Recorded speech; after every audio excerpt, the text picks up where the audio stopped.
नमस्ते। आज हम भाषा की एक बहुत ही दिलचस्प और कभी-कभी थोड़ी अजीब दुनिया में उतरने वाले हैं। हम उन मुहावरों की बात करेंगे जिन्हें हम रोजाना इस्तेमाल करते हैं, पर शायद कभी रुककर ये नहीं सोचते कि उनका मतलब कितना अलग हो सकता है। कभी सोचा है कि कोई क्यों कहता है it's raining cats and dogs? जाहिर सी बात है, आसमान से सच में जानवर तो नहीं बरस रहे। तो फिर इन अजीबोगरीब वाक्यों के पीछे की कहानी आखिर है क्या? चलिए आज पता लगाते हैं। तो ऐसे ही वाक्यांशों को मुहावरे या इडियम्स कहते हैं। आप इन्हें भाषा का शॉर्टकट भी समझ सकते हैं। ये हमें मुश्किल बातें भी जल्दी और असरदार तरीके से कहने में मदद करते हैं। और सच कहूं तो यही हमारी बातचीत में रंग और एक अलग पहचान भी जोड़ते हैं, जिससे भाषा एकदम जिंदा हो उठती है। आपको जानकर हैरानी होगी कि हम कितनी बार जानवरों के नाम का इस्तेमाल इंसानों के व्यवहार और अलग-अलग हालात को समझाने के लिए करते हैं। ये तो समझिए कि हमारे मुहावरों का अपना ही एक चिड़ियाघर है।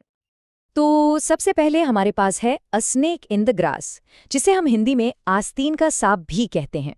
ये उस इंसान के लिए इस्तेमाल होता है जो ऊपर से तो दोस्त बनता है, लेकिन असल में उस पर भरोसा नहीं किया जा सकता। एक तरह का छुपा हुआ खतरा। अच्छा, अब इसे देखिए, अ वाइल्ड गूस चेज। ये उस एहसास को बताता है जब कोई किसी ऐसी चीज के पीछे भाग रहा होता है जो शायद वहां है ही नहीं। मतलब एक बेकार की कोशिश या एक ऐसी खोज जिसका कोई नतीजा नहीं निकलना। और फिर आता है अ डार्क हॉर्स। अरे ये तो हमारा अपना छुपा रुस्तम है। ये उसके लिए कहा जाता है जो अचानक से अपने हुनर या अपनी कामयाबी से सबको हैरान कर दे, जिसकी किसी ने उम्मीद ही ना की हो। जानवरों की दुनिया से कुछ और भी मजेदार उदाहरण है, जैसे a cock and bull story, जिसका मतलब है एक मनगढ़ंत कहानी। एज द क्रो फ्लाइज, यानी बिल्कुल सीधी लाइन में। क्राई वुल्फ का मतलब तो जानते ही होंगे, झूठा अलार्म बजाना। और व्हाइट एलिफेंट उस चीज को कहते हैं जो बहुत महंगी है पर किसी काम की नहीं, बस एक बोझ बनकर रह गई है। चलिए, अब उन जोरदार मुहावरों पर नजर डालते हैं जिनका इस्तेमाल हम अक्सर झगड़ों, विवादों और असहमतियों के बारे में बात करने के लिए करते हैं। यहाँ दो मुहावरे हैं जो किसी भी रिश्ते की पूरी कहानी बता सकते हैं। देखिए, एक तरफ है एट लॉगरहेड्स, जिसका मतलब है किसी के साथ हर बात पर मतभेद होना। और दूसरी तरफ है आफ्टर वन्स ओन हार्ट, यानी कोई ऐसा इंसान मिल जाना जिसके विचार और पसंद आपसे हूबहू मिलते हों। अ बोन ऑफ कंटेंशन, या जिसे हम कहते हैं झगड़े की जड़, ये उस एक मुद्दे के बारे में है जो बार बार लोगों के बीच बहस की वजह बनता है। ये कोई छोटा मोटा विषय भी हो सकता है या कोई बड़ी बात जो हमेशा तनाव पैदा करती है। और ये वाला तो हम सब अच्छे से जानते हैं, added fuel to the fire, यानी आग में घी डालना।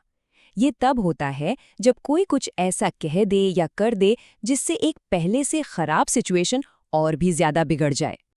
अब हम उन मुहावरों की तरफ बढ़ते हैं जो कुछ पाने की कोशिश में होने वाले उतार चढ़ाव को दिखाते हैं। ये हमारी महत्वाकांक्षा और उसके अंजाम की भाषा है। चलिए एक कहानी की तरह देखते हैं कि मुहावरे किसी प्रोजेक्ट की यात्रा को कैसे बयान कर सकते हैं। हो सकता है शुरुआत में वो काम अ हर्क्यूलियन टास्क लगे, मतलब एक बहुत ही मुश्किल काम। लेकिन अगर आपने hit the nail on the head कर दिया, यानी सब कुछ बिल्कुल ठीक किया, तो वो आपकी टोपी में एक और पंख, यानी a feather in my cap बन जाता है।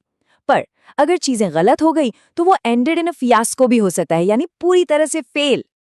जब हम ये सुनते हैं ही fought to the bitter end, तो इसका असली मतलब ये है कि उसने एक ऐसी लड़ाई लड़ी जिसमें हार लगभग पक्की थी, पर इसके बावजूद उसने आखिर तक हिम्मत नहीं हारी। देखिए, कई बड़ी बड़ी योजनाएं पूरी नहीं हो पाती। कुछ प्लान्स फेल थ्रू हो जाते हैं, मतलब नाकामयाब। कुछ एंडेड इन स्मोक, यानी उनका कोई नतीजा ही नहीं निकलता। और बहुत कम ही होती हैं जो वॉज विक्टोरियस, यानी कामयाब होती हैं। और आखिर में हम कुछ ऐसे आम मुहावरों को देखते हैं जो हमारी रोज की बातचीत का एक अहम हिस्सा हैं और हमारी भाषा को और स्वाभाविक बना देते हैं। पता है, मुहावरे हमारे एक आम दिन को भी बयान कर सकते हैं। जैसे सुबह कोई बकल डाउन करता है, यानी पूरी गंभीरता से काम में लग जाता है। हो सकता है दोपहर तक सब कुछ एट सिक्सेस एंड सेवन्स हो, यानी एकदम अस्त व्यस्त। फिर शाम को एट दी 11th आवर, यानी बिल्कुल आखिरी पल में कोई काम पूरा हो। और शायद रात में बस एक कैटनैप, यानी एक छोटी सी झपकी लेने का मौका मिले। बैक टू स्क्वायर वन, ये एक बहुत ही आम मुहावरा है। इसका सीधा सा मतलब है कि एक नाकाम कोशिश के बाद सब कुछ फिर से शुरू करना पड़ रहा है। और जब कोई कहता है the ball is in your court, तो इसका मतलब होता है कि अब अगला कदम उठाने या फैसला लेने की जिम्मेदारी सामने वाले की है। तो बात यह है कि मुहावरे हमारी भाषा को बस जिंदा कर देते हैं। ये सिर्फ शब्द नहीं है, ये अपने आप में कहानियां हैं, इतिहास है और वो इंसानी तजुर्बे हैं जो हमारे बातचीत में घुले मिले हैं।